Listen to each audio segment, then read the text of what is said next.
You know that saying that you hear all the time, I'd rather watch grass grow than do such and such activity? Well, that's this movie, Paint. Today on the channel, I'm going to be talking about a drama film called Paint, starring Owen Wilson. Is it worth your time? Well, stick around and let's talk about it. Nargle, Vermont's #1 public television painter, is convinced he has it all, a signature perm, custom van, and fans hanging out on his every stroke until a younger, better artist steals everything and everyone Carl loves.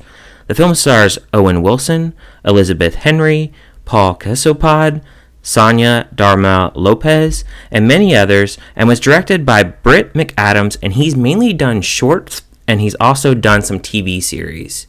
I saw a trailer for Paint one time, and what really drew my interest was the fact that Owen Wilson was in the film, as I usually do actually like him acting in films. So I did hear a few reviews about this film, and the reviews that I heard was it was not really that great. To be honest, this film in my area, it was only in theaters for about 1 week, and I didn't even get a chance to see it because there was barely any showings, and during that week there was a few other things out, so I just never got around to it. So now that it is finally available to actually rent and check out, I finally got a chance to sit down and check out this film, and I have to say that I really didn't like this film.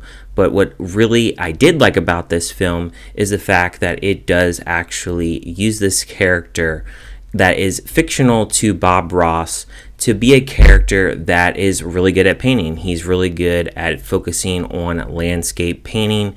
It shows that his character is very selfish. He's on this PBS station and he is doing painting on this station, and he lets that fame get to his head.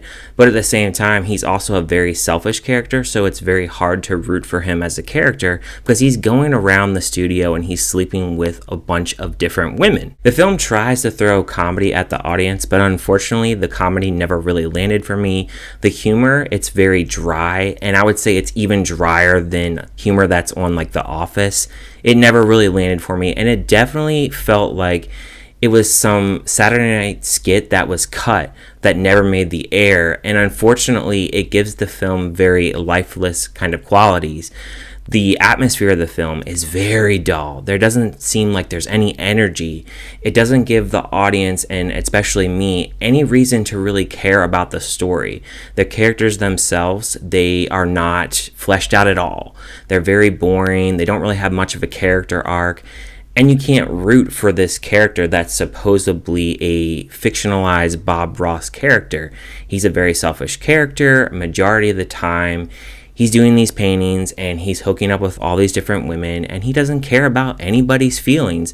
And one of the most puzzling things for me about this film is the fact that certain women in here that actually liked him, I was like, why do they like this guy? This guy is a complete douchebag, and the love story that is actually portrayed in this film, it's not very good, and I don't really understand why the love story was put in there because I don't understand her motivation for actually liking this guy. If I gave the film any kind of props, I would say at least we get to see someone that is really involved in being a famous person, fictionalized in this case, and he gets defamed, and the fact that he doesn't have a lot of variety in his paintings, he's not very well versed in his paintings, especially with this new person that's taking over.